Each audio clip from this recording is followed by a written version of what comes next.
ఇక varicose veins నుండి విముక్తి పొందండి. ఎవిస్ వాస్కులర్ సెంటర్ ఇప్పుడు మన KPHP లో గ్రాండ్ ఓపెనింగ్ ఏప్రిల్ 4వ తేదీన. నమస్తే, వెల్కమ్ టు సుమన్ టీవీ. ఆంధ్రప్రదేశ్లో రాజకీయం హోరాహోరీగా సాగుతోంది. కూటమి వర్సెస్ అధికార వైసీపీ మధ్య వ్యూహ ప్రతివ్యూహాలు ఊహించని మలుపులు తిప్పుతున్నాయి. అయితే నియోజకవర్గాల్లో ఓటర్లు ఎవరి వైపు ఉన్నారు? ఏ నియోజకవర్గం చరిత్ర ఎంత, ఆ నియోజకవర్గంలో ఉన్న ఓటర్ల సంఖ్య ఎంత, పోటీ చేస్తున్న అభ్యర్థుల బలాబలాలు ఎంత, గెలుపు ఎవరిని వరిస్తుంది? ఈ అంశాన్ని మీ ముందుకు తీసుకొస్తుంది సై 2024.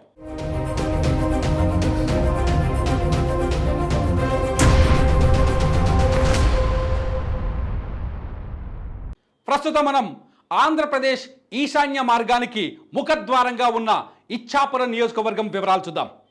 ఇచ్చాపురంలో అన్ని రాజకీయ పార్టీలకు ఇచ్చాపురం సెంటిమెంట్. ఏ రాజకీయ పార్టీ విజయ యాత్ర అయినా ఇచ్చాపురంలోనే ముగిసింది. ప్రతి రాజకీయ పార్టీ విజయ యాత్ర ఇచ్చాపురం నుంచే మొదలైంది. మరి ఇచ్చాపురం ఓటర్లు ఏమనుకుంటున్నారు? ఇచ్చాపురంలో ఓటరి నారి ఎలా ఉంటుంది? ఇచ్చాపురంలో పోటీ చేస్తున్న నాయకులు ఎవరు? ఆ వివరాలు ఇప్పుడు చూద్దాం. ఇచ్చాపురంలో మొత్తం ఓటర్ల సంఖ్య 2,61,715 ఉంది. ఇవాల్టి వరకున్న డేటా ప్రకారం మొత్తం ఓటర్ల సంఖ్య 2,61,715. ఇక్కడ పురుష ఓటర్లు 1,29,343గా కనిపిస్తున్నారు. ఇకపోతే మహిళా ఓటర్లు ఇచ్చాపురంలో కీలకంగా కనిపిస్తున్నారు. మహిళా ఓటర్లు 1,32,351 మంది. ఇక్కడ ట్రాన్స్జెండర్స్ 21 మంది ఓటర్లు ఉన్నారు. ఇచ్చాపురంలో గెలుపుని ఫలితాన్ని నిర్ధారించేది మహిళా ఓటర్లు అనేది మనకు చాలా స్పష్టంగా కనిపిస్తుంది. పురుషులతో పోలిస్తే దాదాపు 5,000 మంది మహిళలు ఎక్కువగా ఉన్నారు. మహిళలు ఎవరిని డిసైడ్ చేస్తే వాళ్ళే విజేతగా నిలిచే అవకాశం చాలా స్పష్టంగా కనిపిస్తోంది. మరి ఇచ్చాపురం నుంచి ఈసారి ఎన్నికల బరిలోకి దిగుతుంది ఎవరు? ఒకసారి చూద్దాం. ఇచ్చాపురం నుంచి అశోక్ బెందలం ఈసారి 3వసారి ఎన్నికల బరిలోకి దిగుతున్నారు. ప్రస్తుతం ఆయనే ఇచ్చాపురం టీడీపీ తరఫున ఇచ్చాపురం ఎమ్మెల్యేగా ఉన్నారు. బెందలం అశోక్ 2014, 2019లో కూడా టీడీపీ నుంచి ఇచ్చాపురం నుంచి విజయం సాధించారు. అయితే ఇచ్చాపురాన్ని కైవసం చేసుకోవాలని వైసీపీ ఆలోచిస్తోంది. ఇచ్చాపురం సీట్ని చాలా కీలకంగా తీసుకుంది. అందుకని ఈసారి ఇచ్చాపురం నుంచి పెరియా విజయను ఎన్నికల రణరంగంలోకి దించింది. పెరియా విజయకు వైసీపీ సీటు కేటాయించింది. పెరియా విజయ ప్రస్తుతం శ్రీకాకుళం జిల్లా పరిషత్ చైర్మన్గా పనిచేస్తున్నారు.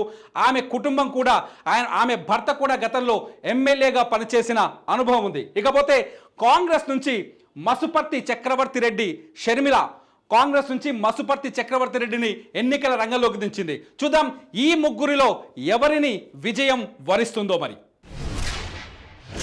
గత ఎన్నికల్ని 2019 ఎన్నికలు చూస్తే ఇచ్చాపురం రిజల్ట్ ఎలా ఉందో ఒకసారి చూద్దాం. ఇచ్చాపురంలో అశోక్ బెందలం ప్రస్తుతం సిట్టింగ్ ఎమ్మెల్యేగా ఉన్నారు.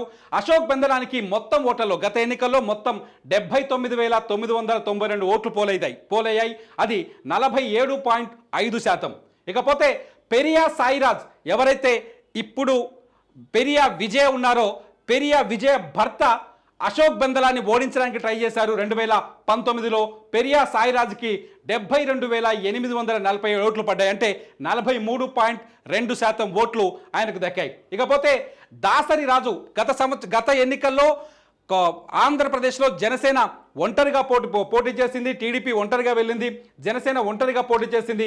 జనసేన తరఫున దాసరి రాజును ఎన్నికల బరిలోకి దించారు. దాసరి రాజు 11,123 ఓట్లను సాధించారు. ఇది మొత్తం ఇచ్చాపురంలో జరిగిన పోలింగ్లో 6.6%. ఇచ్చాపురంలో గెలుపును నిర్ధారించింది. బెందలం అశోక్ వచ్చిన మెజార్టీ ఎంత అని ఒకసారి చూస్తే 7,145 ఓట్లు. అంటే 4.14% తేడాతో బెందలం అశోక్ ఇచ్చాపురాన్ని కైవసం చేసుకున్నారు. ఈసారి పోటీ హోరాహోరీగా కనిపిస్తోంది. ఇచ్చాపురంలో ప్రధానంగా ఉద్దానం సమస్య ఈసారి ఎన్నికల్లో కీలకమైన పరిణామాలు చూపించే అవకాశం కనిపిస్తుంది. ఉద్దానం సమస్యని ఆధారంగానే ఓటింగ్ జరిగే అవకాశం కనిపిస్తుంది. సుమన్ టీవీలో మీ పర్సనల్ అండ్ బిజినెస్ ప్రమోషన్స్ కోసం కింది నెంబర్కి కాంటాక్ట్ చేయండి.